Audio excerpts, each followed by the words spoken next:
Anyway, we thank everybody for coming on. This is going to be a very powerful call.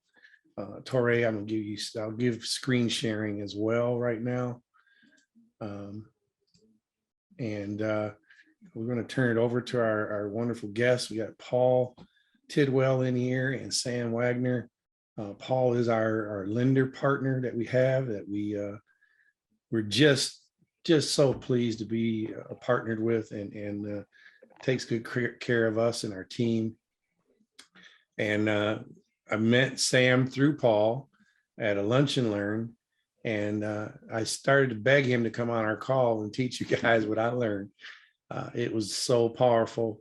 You are in for a super treat tonight, and get your pad and paper out, sharpen up your pencil if you have one, and get ready to take some great notes, because this man knows his stuff and is very powerful. And we just welcome you to Team Goins, TGRI, and this is what we do. We bring you the educational piece that makes you greater and more powerful in your industry than any other real estate team in the nation. Team Goins, we're the best. Come on and join us. We'll help you out. All right, Torre, it's all you, buddy. Yeah, awesome intro, Kenyatta. And that really just leads right into our mission as TGRI. And what we're really trying to do is we're trying to be a team that provides honest and professional, tailored real estate service that's beyond reproach. So what that means is, as Kenyatta had said, we really want to focus on bringing in all of the best of whether it's people, processes, technology. We want to bring all of that into one place, and we want to bring it consistently so that all of our team members and everyone that we come in contact with can come and benefit from this, and we can really drive success for not only ourselves, but also our partners and their clients, and everybody. Really, everyone we come in contact with is kind of our mission here. And we want to create tangible success through our business, through our knowledge, through our network. So that's really what our mission is about. And just as most of you all know, as on the call, the way that we do this is through three main areas. One being centralization, putting the best of everything into one location so that we can distribute that more efficiently, allowing us to scale better, allowing us to provide information to agents out in the field quicker so that they can more quickly respond. Secondly, once we've done that, we're really focused on agent development. That's what we're doing here, is educating, bringing in top people in their field. We're going to bring you a CEO of Paragon tonight, Sam Wagner. He's going to teach an awesome class. And this is just an example of some of the high level individuals that we're going to be bringing out today through different networks and relationships that we've established. And then lastly, once we've done all of that, we're going to help everybody build their business, whether that be specifically tailored to what type of business you're trying to do. So if you're trying to focus on listings, we're going to help you provide the materials to focus on listings. If you want to talk about business development and buying and helping buyers out, we've got an awesome way for you to help with buyers. And I know that Evolve Home Loans has a great process as well. So this is kind of a three-step process. And as you see, this is a stair. So as we get agents in our system, they start to progress through our for this call tonight. I had created, can you hear me, Kenyatta? Yeah, you're a quick second. How about now? You're good. Okay, awesome. So in preparation for the call tonight, I was trying to think about credit and how important it is. And what I realized is that credit is important for every step of the home buying process. Not only just to get qualified, do you need to understand credit and its impact on your personal ability to obtain financing, but also during that whole transaction process, you got to understand the impact that credit could potentially have on you, whether you go and take a car loan out or something else like that, that could negatively affect your ability to qualify throughout a loan. So what today's topic is going to be talking about encompasses all of these 7 steps that we've laid out here. And at TGRI, we've really simplified that buying process for the realtors into really 7 distinct, easy steps. And the first being the current state analysis, understanding where your client is at, what they can do. Second, we want to get them pre-approved through our partners like Evolve Home Loan. From there, we help them buy a home. We help them submit an offer. We negotiate the contract. We facilitate the due diligence process, making sure that all areas and everybody's informed. And then lastly, we take it all the way to the close of escrow. So real quick, I thought of 3 quick things, but what would you say would be the minimum FICO score for a conventional financing? I have three just general questions. I just want to ask and see what everybody thinks. Are you asking me? Oh, I'm sure you know. Okay. And you can clarify these because I just did a quick Google to get some of these numbers. But can anyone guess the lowest score for right now? And I believe they just increased it. Nobody? Okay. Well, from what I've read, it needs to be at least a 680, but preferably above 700. So I know we got other mortgage professionals on here. So does that ring true, or is that a general ballpark that we want to be educating clients on? Paul, Yes. you want that one, or you want me to answer? Because I certainly can. I work with tons of lenders out there. So the bare minimum is, and this typically requires 20% down, or like at least 10% down, is going to be a 660. And that does not mean it's going to get a pre-approval through the automated underwriting, but that's like the bare minimum of where it starts. 680 will typically get you there, but again, debt to income issues, as you know, like reserves in the bank, having, you know, typically they're going to want to see 6 months to a year after you put the down payment, etc. With that 680. 700 is kind of where it starts to get a little easier, and 720 is where it really needs to be a smooth process. Okay, perfect. What about FHA, guys? What do you think? Now, this I know I heard something in the news about. I know I just read something on this, so my numbers might be off. So typically, everyone, FHA is a federally backed program, which means typically with it being government backed, they're going to be a little bit more lenient on the credit scores in which they're going to be able to qualify for a little bit less. So typically, from what we've seen, about a 580 can qualify you for about 3.5% down, and then anywhere between 500 to 579 with a 10% down payment. So this is just a general road marker, and I'm sure that we'll be learning much more about this as we continue the call. And then lastly, I thought this was interesting, especially just being a veteran. I had no idea that the VA themselves, the Veteran Administration themselves, they actually don't qualify for veterans to have a minimum FICO score, but that is different than the actual lenders or the banks and what they would specifically qualify when qualifying you for that type of financing. So those are just some quick little kind of notes that I had, and I thought that was some interesting questions. But I'm going to go ahead and hand it over to Sam Wagner. Sam Wagner is the CEO of Paragon Credit Advisors, and as Kenyatta had said, he just recently did a lunch and learn event at the Evolve offices up in Scottsdale, and unfortunately, a lot of our team wasn't able to make it, but Kenyatta was telling us about how powerful it was and all the different things that he had heard. So we had to get him back on and bring him back to our larger audience. So without further ado, Paul, did you want to introduce Sam at all, or how do you want to do this? And I'll hand this over. Oh, let me just unmute. I'm actually showing up as Alexis, my wife. I want to turn as much time over to Sam as possible. Sam, thank you so much. This guy is an industry expert. I would probably call him a guru.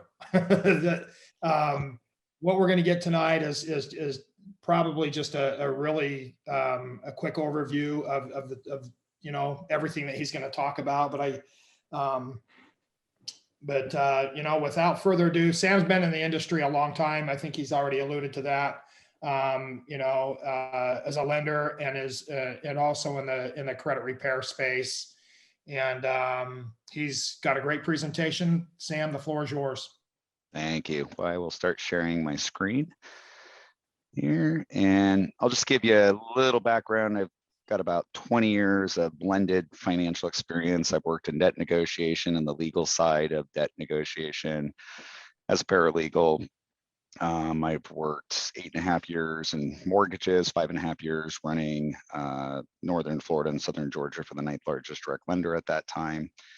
And when the mortgage industry started to do the meltdown in 2007, I went out and got my Series 6 and 63 and became a registered representative working with small businesses. And then found credit repair after that, and then worked for Lexington Law and creditrepair.com for about 4.5 years in mid-management. Loved the idea of the industry, did not like the way that the customer satisfaction at the end of the process or during the process was, left the industry there, worked with small businesses again at GoDaddy for about a year before I found Paragon. Woke up one day at 5 o'clock in the morning, saw a perfect match with ZipRecruiter, left a $90,000 a year job with fantastic perks to jump in the water and see if I could grow this company and make it work. And in April, I bought the company after about 3.5 years of working for them. So got a little bit of background in kind of all areas. So I know a lot. I haven't done real estate. That's probably the only thing in the financial arenas that I don't know thoroughly, but I've got family members, very, very close friends who have been in the real estate industry for a long time. So I do understand that side of it. And I wish I could give you guys continued education credits for this. I am working on trying to figure out how to make that happen, but until they allow us to, thank you for being here. So Paragon Credit Advisors is the name of our company. Best way to think of it is we help your turn downs become homeowners, okay? A lot of people look at it, the credit repair space, and just think, oh, we're begging for your crumbs, or the mindset behind a lot of credit challenge people is, well, they're made their own mess. They can figure out how to get out of it. Someday they'll be home buyers. A lot of people don't recognize that these people can technically be a home buyer within 4 months to a year. They just need somebody to care a little bit about them. Okay. So hold on a sec here. I don't know why this is. There we go. So what we do, we clean credit reports. We remove damaging reporting that prevents your buyers from getting approved for their mortgage. We do credit education. So we teach how to obtain the highest scores in the shortest period of time through proper behaviors with their credit. And we help generate referrals by creating partnerships that show that you care. Let us help you do what others won't do and take the time to do it for lasting relationships. So I'm going to stop there for just a second and really get you guys to understand our side of what we do. We get people crying on the other end of the phone with us. I can't tell you how many times I've had somebody say, I'm able to talk about this for the first time in 5 years, 10 years, whatever it is. Most of the top 10 events that happen in people's lives that we read about, that we hear about, that you never want to go through, death of a family member, divorce, injuries, loss of limbs, disability, just anything that's devastating in one's life, typically causes a temporary downfall to their financial situation. They get behind on stuff. It lasts for 7 to 10 years. Whether they pay the stuff off, they do all the right things, in many cases, it continues to damage their credit. So I have a huge passion for helping people when they come to us and they say, I can't talk to my family members. I can't talk to my coworkers. I can't talk to my friends. I can't talk to the people at my church about this because it's so embarrassing. In a way, we're selling them hope, but we're also giving them education that allows that hope to be reinvigorated to get them back on track again. When they know that you are part of that team and you send them to the lender and the lender and they know that you all work together and the lender sends them to us, and we take that extra step, two things happen. One is people care and they help them where no one else has been able to help them. The second side is we're taking the time off of your back, and we're also giving them the opportunity to show whether or not they have the effort to do what they need to do to get themselves where they need to be. And you guys probably deal with it as much as the loan officers deal with it, but I can tell you loan officers come to me all the time and they're like, I can't stand working with credit people because I tell them you need to pay this down, you need to do that. I educate them. I spend 45 minutes to an hour teaching them what to do. I call them back a month later. They haven't done a dang thing that we've asked them to do. Well, we're taking that off your hands. Now you're not spending time with people you can't work with today. You're building a pipeline that can be a home buyer maybe 6 months from now, maybe 5 months from now, maybe 8 months from now, maybe 2 years from now. But by you sending them over to us, they are going to remember that you were the one that took that step when no one else would. Most of the time they walk into the bank, they say, I want to get a loan. The bank manager comes up, fixes his shirt, fixes his tie, sits him down at a table, pulls their credit, nose goes up in the air. And he goes, yeah, I'm real sorry. Can't help you. Do you know anyone who can? Nope. And that's what they're used to hearing. So with us, when I say we're trying to help you generate referrals, those same people are going to remember you, and they're going to remember us, and they're going to remember this team when you move forward and get them into that home 1 year from now, 2 years from now, 3 years from now. They're talking to their coworkers and stuff. They hear, yeah, I want to buy a house, but I have problems with my credit. Well, guess what? They refer people over. All of our business comes through referrals. We do not buy any leads. They come from real estate agents and lending professionals, and we've been able to grow double the amount in the last 2 years just by doing good business. So how are we different? Paragon Credit Advisors, your clients are going to pay for their results and not the work that it takes. We're done in 4 months on average because we do all the work at once. So that's a huge piece for us versus them. We educate your clients to ensure that they have every opportunity to improve their scores in the shortest period of time. We specialize in mortgage credit algorithms to ensure that your clients can reach their goals of home ownership. I'm gonna stop there for a second and elaborate on that. Most of your clients get their scores from Credit Karma. Credit Karma does not show any algorithms of things that have been paid off that were delinquent, and they do not factor in the algorithms of accounts that have been closed for more than 2 years that have derogatories like late payments or charge-offs. So most of the time when they pull their Credit Karma scores and it says 680, I can't tell you how often they come over to me and they go, is my lender lying to me? Is this a bait and switch? And I go, what do you mean? They go, well, I look at Credit Karma, I'm staring at it right now, it says 665 and the lender just told me it's 565. Can be that far off sometimes. So we focus on those mortgage credit algorithms because obviously they're trying to buy a home. The mortgage algorithms are the hardest to move. If you can get those to go up, all the other scoring algorithms go up as well. There is over 100 different FICO and Vantage score algorithms out there, just to give you guys an idea of how extensive that is. Now, the others are our competition.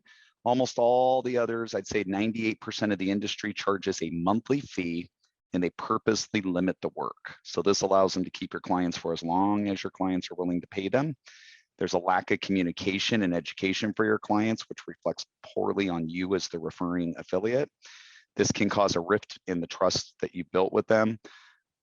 They do this on purpose because, again, they can charge a monthly fee. All the law that regulates us says all we have to do is show we've done work to charge that monthly fee. It does not outline what the word work means within that law.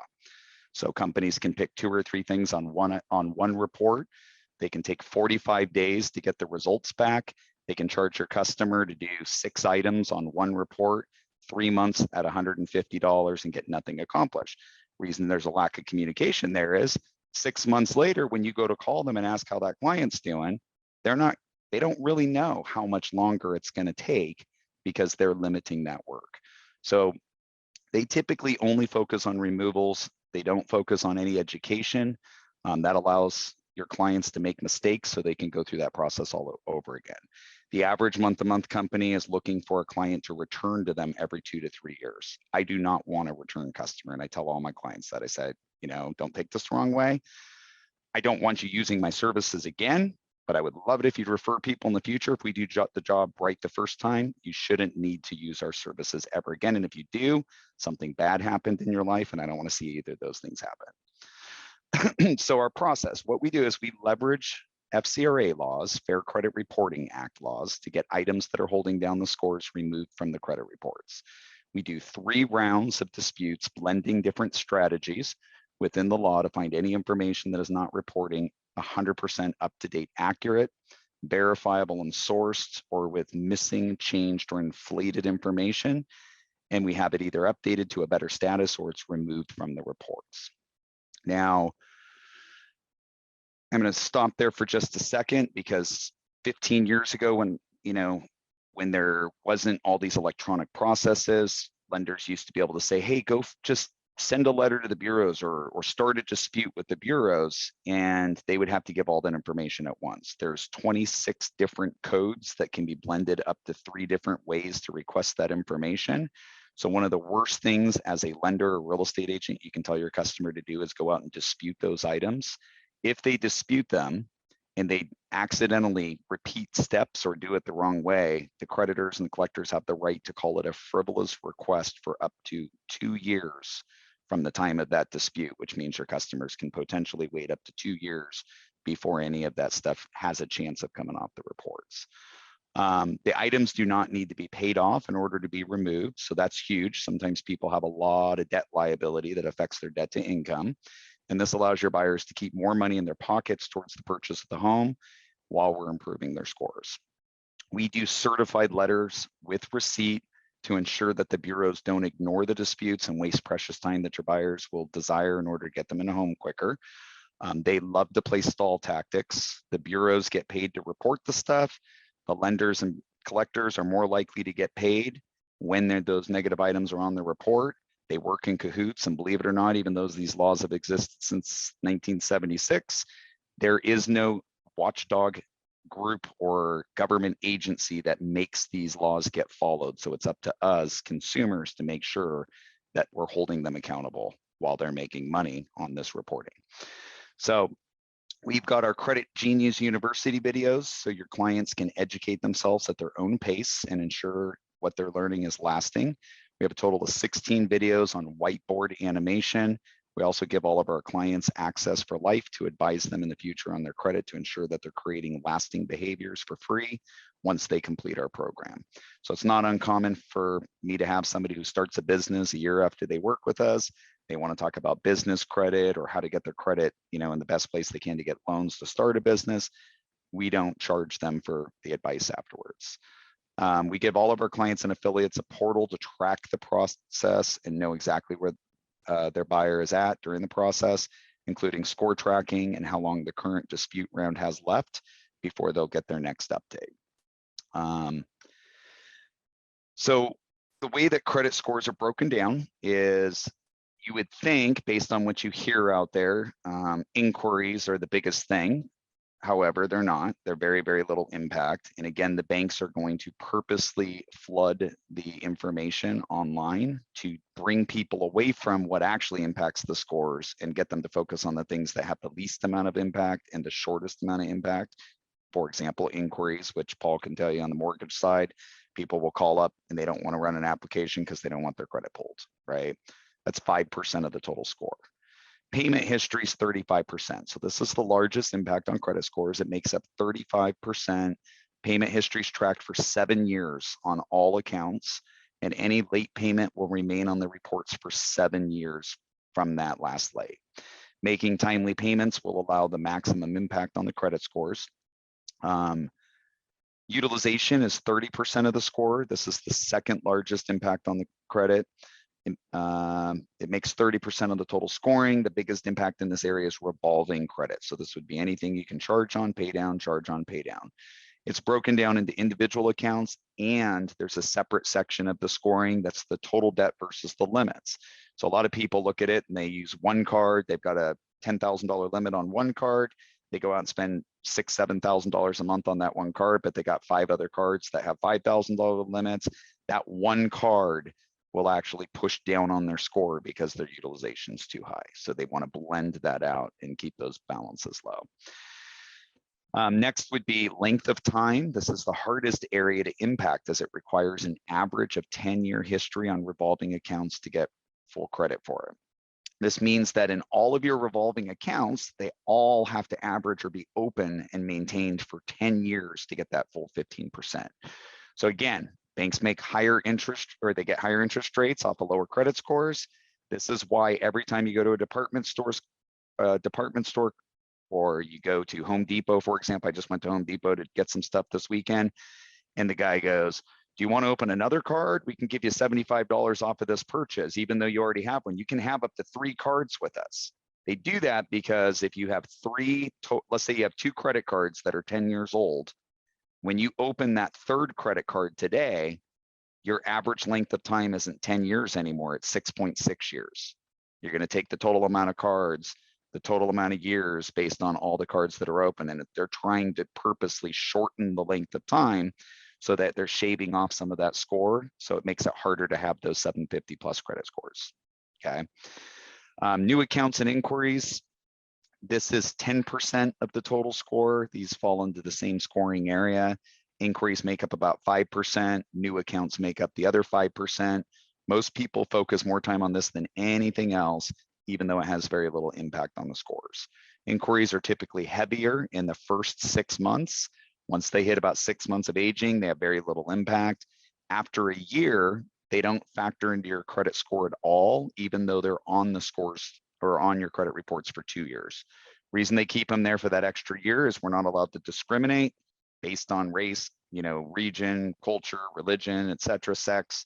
So this allows them to take those cards that give you miles or gas points or cash back. They want to limit that to specific customers that they like the behaviors of, and it just gives them one more reason to tell you no, that you don't qualify for it. Blended credit is 10%. This area is maximized when you have different types of credit. In order to get fully obtain all of the scoring available, you will want to have different types of installments, such as auto, real estate, personal loans, student loans, credit cards, lines of credit, etc., in order to show that you have the ability to meet all the obligations of financing. Until you actually add real estate, people rarely reach the maximum score of 850. Really, they don't even get above that 800 mark most of the time, unless you have decades of positive history in the other blends of credit. Real estate's the biggest transaction, the biggest loan, the longest loan, the biggest payment, the most aggressive background of anything that you're doing. So once they know that you can handle that, along with everything else, those scores reach the highest, scores you can get. I get asked that all the time. I'm like, 20 years worth of credit history, I've never missed a payment. How come I can't get to that 800 mark? And I said, buy a house, which helps you guys. So how to increase the credit scores? I like to use the example of a scale, as you can see here. Left side's your bad stuff. This is all the negative items: late payments, charge-offs, repossessions, foreclosures, collections, and bankruptcies. All of those things can be removed from credit reports. I'm going to walk you through a quick myth because I get this all the time. Lenders will see liens and judgments on the credit reports. They do a poll called the Cavers report. It does not show up on credit reports anymore. I think it was 3 years ago, they passed a law to remove judgments and liens. So you won't actually see them. They don't affect the credit scores anymore, but they do still cause problems and chaos when you're trying to buy a home. Typically want to get paid. I tell you that because I get calls all the time where they're like, can you get this lien removed, or can you get this judgment removed to move forward? If your clients have liens or judgments, they do need to typically get those resolved or set up a payment plan on them before they can get financing. Positive items are on the right side. So this would be things like paying down high balances, keeping all of your utilization on revolving accounts under 30%, opening new accounts if they have thin credit, not applying for any new credit if you have enough credit, and making all payments on time. Common mistakes made with credit. A common mistake people make is paying off older collections. This does not remove the collection. Most of the time, there are a handful of companies that will do it, but it's actually illegal per the Fair Credit Reporting Act to be removed for payment. It updates the date of last activity, and a paid collection or unpaid collection hurts your credit the same amount. The date of last activity is updated. That's actually when you've made your last payment on that collection, and it triggers the scores to drop as it shows a brand new negative behavior on your reports. So the biggest thing I see people do, and this is really important for you real estate agents, especially if somebody's selling their house and buying another house, is to ask them, do you have any collections? Were you planning on using any of your equity to pay those collections off? Before you do that, let's have you talk to somebody else about that. Or you might want to think twice about making those payments before you buy the new house. Let them do it after they buy the new house, okay? Using credit cards to high utilization and then paying off the balance on the due date. Unfortunately, the balance owed is usually what is submitted to the bureaus. So if you have a $1,000 limit, you go out and spend $800 and you pay the whole card off at the end of the month, but you paid on the due date, they're going to report that your balance is $800. By paying a few days before the due date, the new balance is what will reflect showing a lower balance. Reason for that is they're not going to update that balance until it has cleared your bank account. Just like if I sent you money today or had you cash a check, your bank is not going to update that for usually 2 to 3 days before it's fully processed into your account. Paying credit cards to zero each month. This one's the mind-boggling one for everybody. Believe it or not, carrying even a $1 balance each month shows your lender that you can remember to pay your bills on time. Leaving a very small balance will maximize your scores. This is pretty simple. It's because if you don't have a balance, there's nothing to be late the following month. So you can't get a late payment. So as weird as it is, people that pay zero balance, the first time that they actually carry a balance on their credit card, they're statistically way higher of having late payments than people who carry a small balance all the time. Not paying the late fee with your next payment if your account is past the grace period. Next payment is due in full along with whatever that outstanding late fee is. People set themselves up on auto pay, click that minimum payment, where they've got that normal payment coming out. The lenders typically know you're not going to call them and make that payment for the late payment. And if you have your payment set to only cover that regular payment, you don't cover that late fee, the lender is going to take that late fee and report you 30 days late for the amount of that outstanding late fee. Okay. Last but not least is layaway revolving credit, one of the worst things you can do. When people do layaway financing plans such as car care credit, guitar center, furniture, appliances, home equity lines of credit, sometimes you always want to ask the bank how they're going to report that. They will often open revolving credit and then max out the limit. Now, this is going to increase your utilization, and it's going to highly suppress the scores if it goes up too high on that utilization. Often, as you're reducing the balance, they're also going to reduce your limits. So your utilization stays high and you're unable to move those balances to other payoff options. They do this on purpose because if they know that they keep lowering that limit with that high balance, it's going to keep your scores typically down in the low 600s. And then when you go to try to get another line of credit somewhere else or a loan, you're not going to qualify for it. And they're going to get you to pay all the interest on that amount that you financed. So proper amount and usage of credit, in order to maximize your credit in full, you need to have a minimum amount of credit. The magic ratio is at least 1 installment account and 2 revolving accounts. So an installment account is a loan of any kind that you open up an account, you have a set payoff date, you have a set monthly payment. Now that's not always true because you can have variable rates where the payment changes, but you do have an end date in line and you always are paying down that balance as you go. You don't get a chance to keep charging back on it. Revolving is when you can charge on it, pay it off, charge on it, pay it off. When managing, without the minimum amount of credit, there isn't enough information for lenders to feel comfortable giving you your money. In reality, you want to have at least 1 installment loan open, and you really want to have 3 or 4 revolving accounts. But when you're building credit, if somebody has real thin credit, you want to make sure that you don't put too many accounts on at the same time. So we always recommend somebody has 1 installment, 2 revolving. Once you put that 3rd revolving, it's not going to help the scores for 6 months to a year, and we want to get them qualified quickly. Okay. Excuse me. When managing revolving credit, lenders are testing your discipline in spending. So to reach high scores in your revolving, the balance must remain under 30% of the available limit. So for every, just $1,000, you want to have it under $300. Once you go above 300, it's not going to be pushing up on your score anymore. It goes in tiers of 10%. So under 30 is good. Under 20 is great. Under 10 is going to give you the max scores for that utilization. And again, that's 30% of your total scores. So this part's huge. It's very, very important. When accounts go above 40%, it starts to push down on your scores. And then for each 10% that it goes up, it's going to push down on the scores even more. Once it goes above 70%, the risk of bankruptcy increases by like 500 to 600% statistically. So your scores are going to be suppressed, even if it's only one of many cards that you have. I've seen people go from 740 down to 635 for having one credit card go up above 80%. So that just gives you an idea. Going over the limit will prevent any new lenders from wanting to give you any new credit due to the high risk. Typically, if you go over the limit, your scores are going to go down below 600 or right at that 600 at the highest.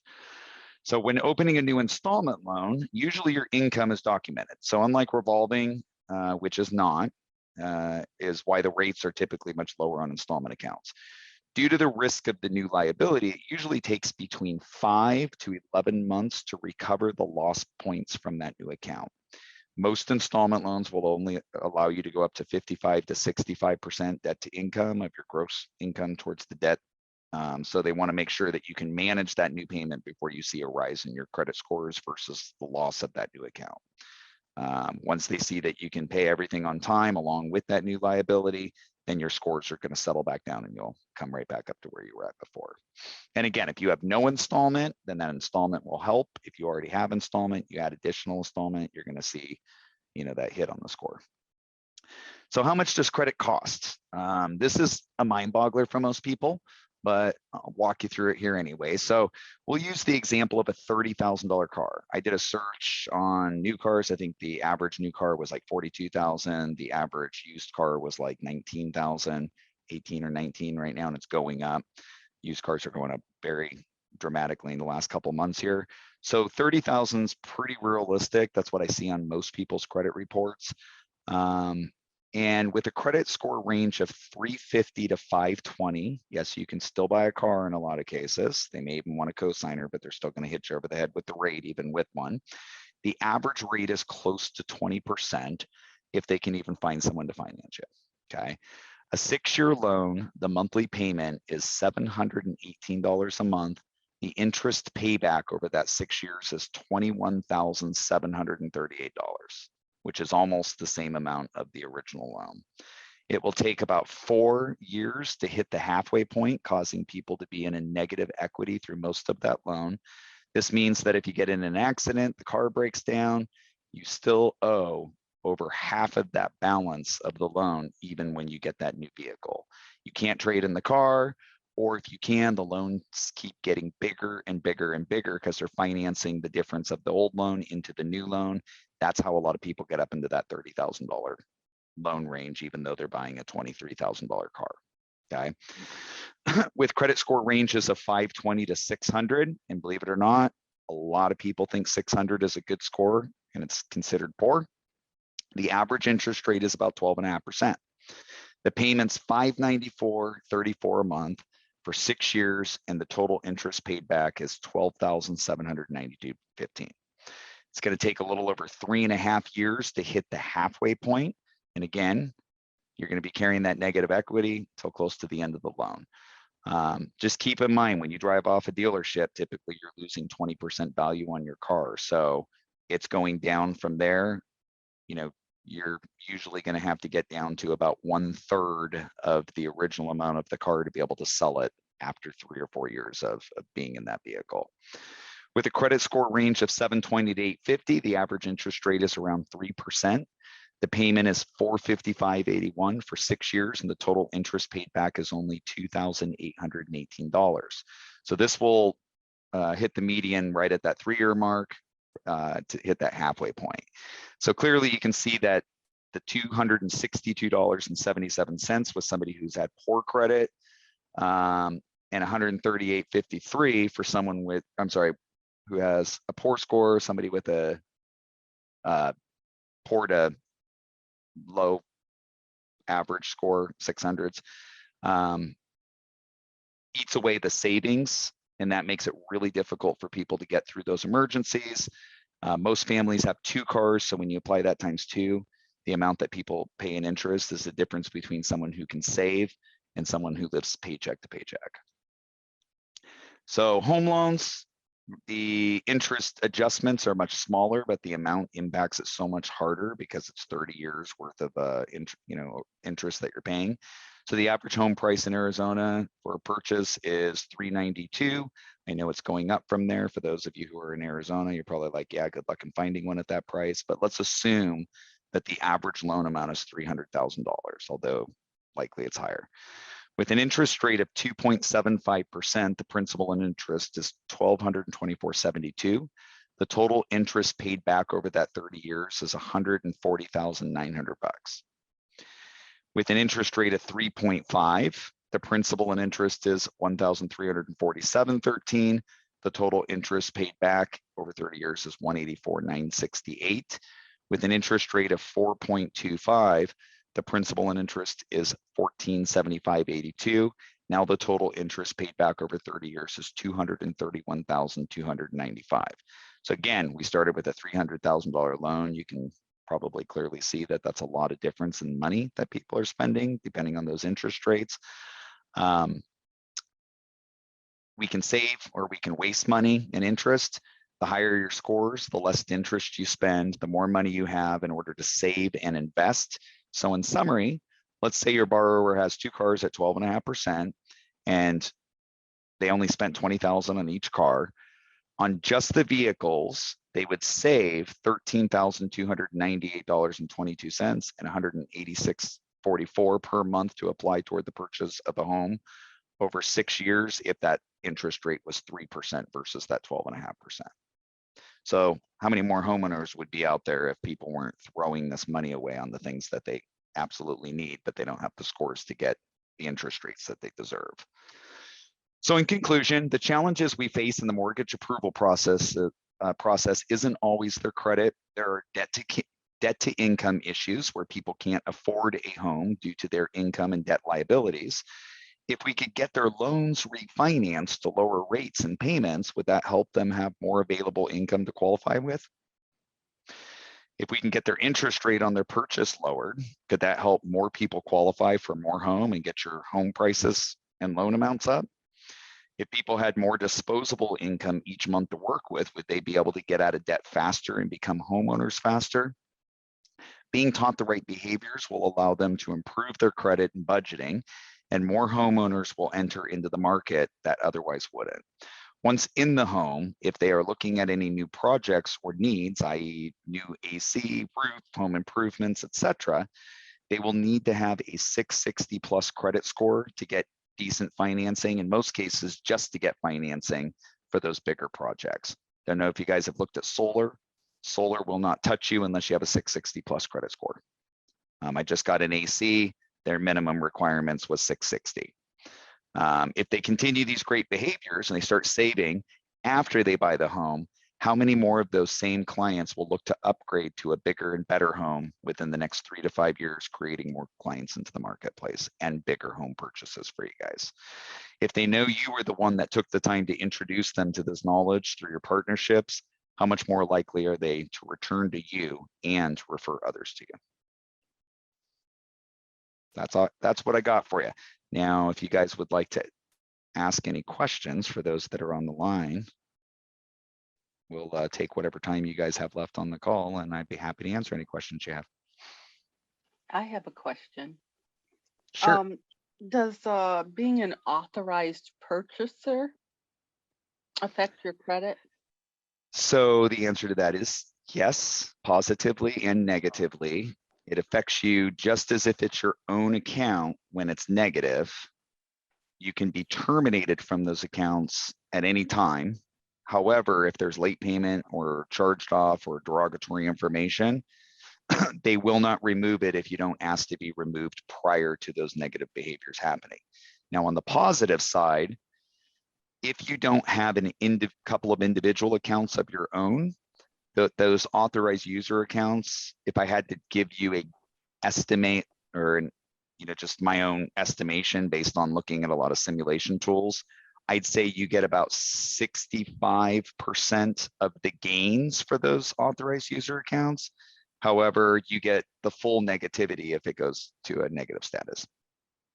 But great question. Okay, I got one more question. Sure. I was always told cash is king. I'm sorry, I've got my mouthpiece in. I didn't. Oh, you're good. But so is it better to have cash on hand, or is it better to pay the debt down? That's a fantastic question. So there's two sides to that answer. Installment loans can get you in a bit of a rut in the underwriting side of things, even though you only need to have a certain credit score to qualify. You'll see, I see this all the time where, let's say somebody goes and opens a loan and it's a 3-year loan and they pay it off in a year.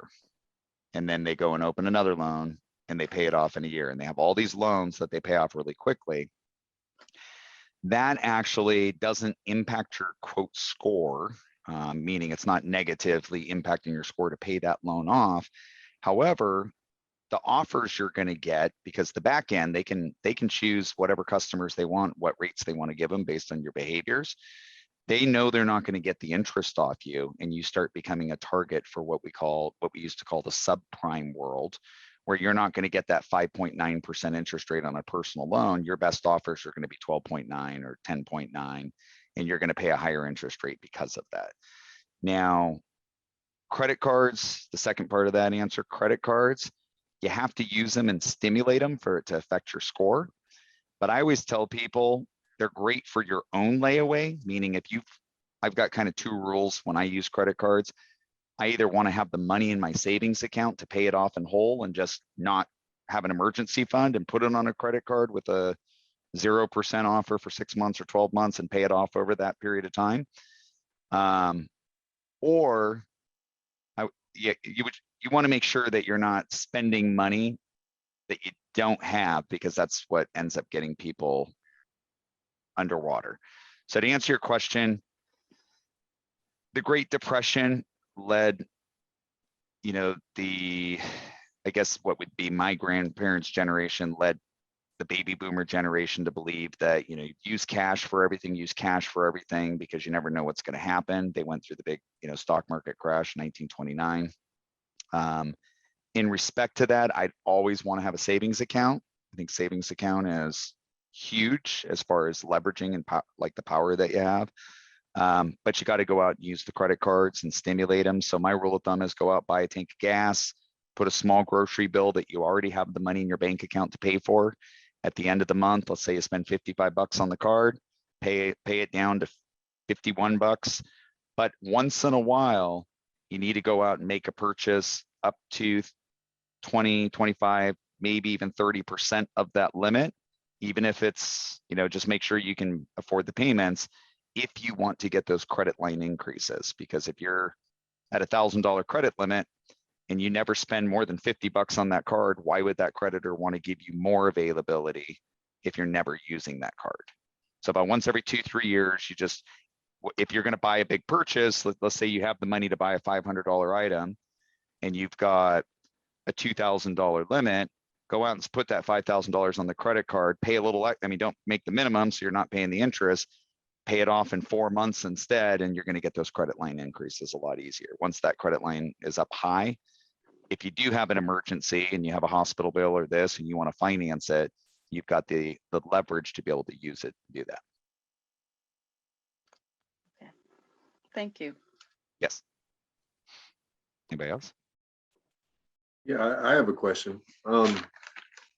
So something that was interesting that you had said was around age of credit. I think you had said around being 10 years being the optimal amount of usage or time with credit. If you have let's say you have 1 or 2 installment type of accounts, and then you also have 3 or 4 rolling accounts, how do you kind of weigh your options when it comes to adding another card, like if that's beneficial or not, or whether you should just try to negotiate your existing cards up?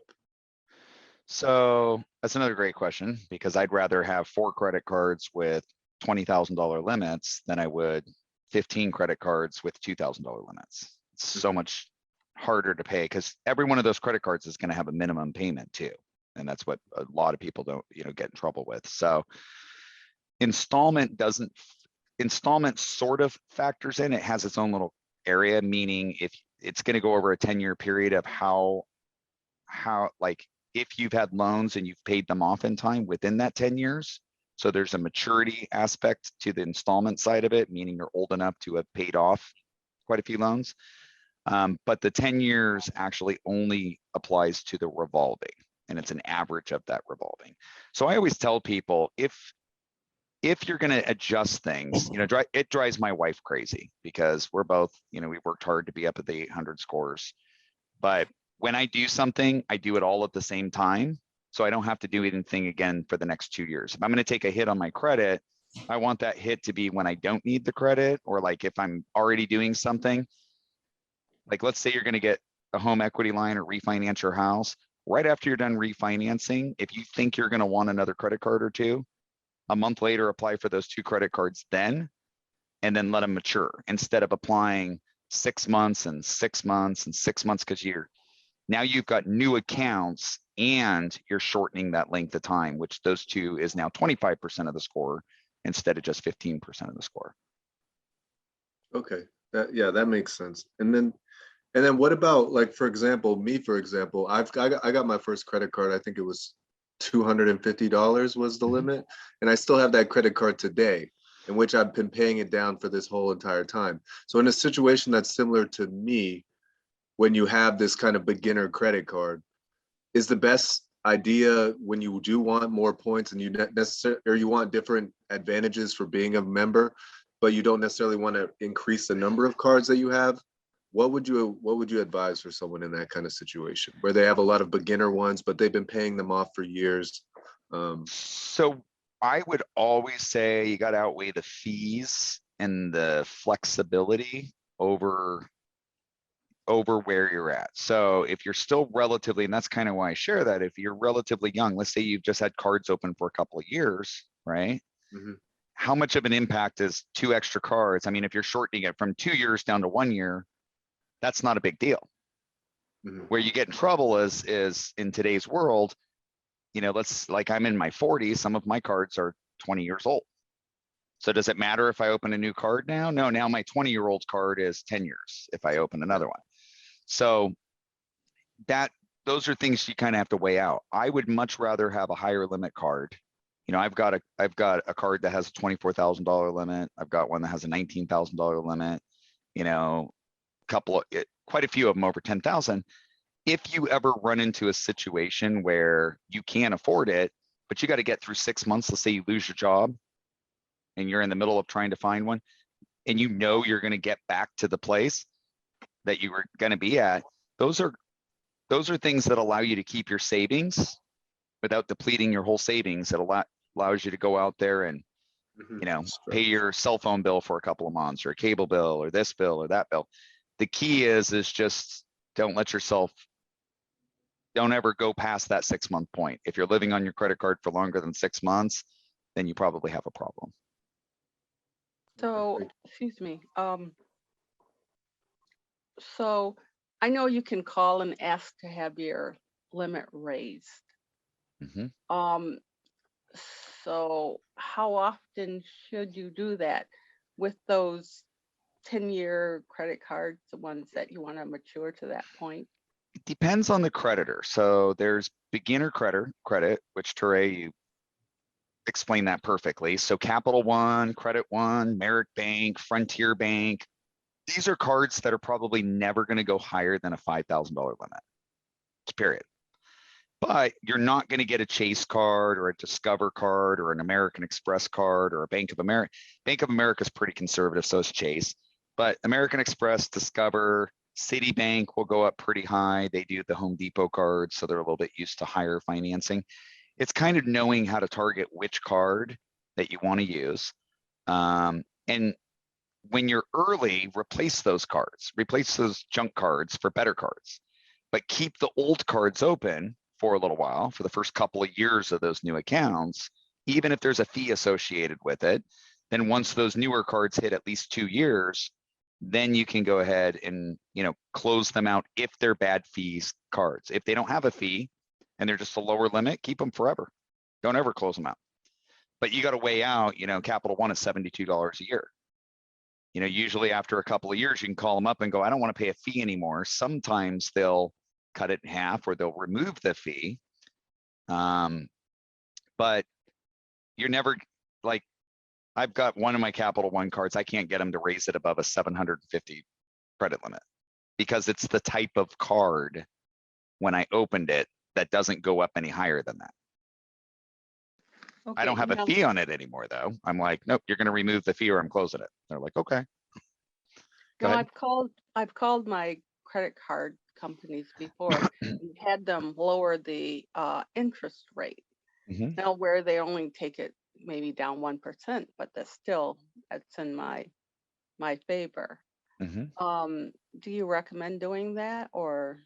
Yeah, I mean, anytime you've got great credit, you've got purchasing power, and you've got you now have all of their competition wanting your business. And so then you have the ability to go, hey, I'd use this card, but it's a joke. All my other cards are 14%. Why would I pay you 22? They're only going to drop it 1% that time. They're going to make you wait another year, year and a half of using that. But you have to go out. If they do that, you have to go out and show them that there was a reason that they did it. So you actually have to go out and use that card a little bit to get them to do it the next time. And same thing, you know, I'll throw something else out for you guys, and welcome to share this with your customers as well. Revolving credit does not verify your income unless it's a business tied revolving account. So for example, when I applied for my business, I applied for a business credit card. They want our bank statements, even though it's on my personal credit. But if I just go apply for a credit card, it's purely based on the income that I tell them I'm making. And you guys are in sales. Look in your area, say, what's the average real estate agent make? 38,000 up to 300,000. So you probably don't want to say, oh, I make $280,000 a year, especially if you told them last time you made $100,000 a year. But it's a good idea on credit cards to continually report your income increases, and you can update it anytime you want. I recommend about every, 10 months or so, or a year, going in there. And let's say your true number is 100,000 a year. Well, do you think they're going to give you more credit line if you tell them you make 140,000 a year? Yeah. Just don't get in trouble with it. But don't tell them 140 either, because when you apply for that credit line increase, they're going to use algorithms. They're running it through like a scanner to see the information you're saying. It's looking at your credits, looking at all of these other factors. You want to tell them, I make $138,900 a year. Because if you say 140, people exaggerate all the time. They don't know. They're assuming that you're telling the truth, but they also are assuming you're exaggerating or lying about your income. So the more precise you make that number, like you're reading it off of a W-2, the more likely you are to get those credit line increases. So it's a little trick of the trade. Don't do that with loans. They do check your income. Thank you. Information, Sam. We thank you very much. We hope you return next time we ask you. Yeah, absolutely. Looks like a lot of people were at different classes and sporting events with their kids tonight. I've been getting text messages and everything else all night long, but that's why you record it though, right? That's why I recorded it. So it will go out, and but we do appreciate you, Paul. Thank you for being our backbone and support. We love working with you, man. It's great having you on board with us. And as usual, we thank everybody for coming out. We ran a little bit over, but the content was so powerful, didn't want to cut anybody off. We just needed this. So we look forward to this again. Folks, tell your friends about it. Tell everybody you can about what we're doing here at TGRI, and the information we're sharing is valuable stuff. And we're not keeping it to ourselves. We're trying to share with everybody. So everybody get blessed, everybody can come up, and everything will get better for everyone. So tell somebody about what we're doing Wednesday nights at 6 p.m. to 7 p.m. Let's get them in here. Let's load this thing up for the next time. Paul and them will be on the fourth Wednesday of every month. And hopefully Sam will get him a weekly spot or a monthly spot as well. And we'll just keep on growing. So look forward to you guys coming back. I'm Kenyatta Goins. It's TGRI. We love you. Thank you for joining us. Thanks so much, you guys. Thank you. Good night. Love and blessings. Love and blessings. Thanks for being with us. We'll see you next Wednesday, 6 p.m. to 7 Mountain Standard Time. God bless you.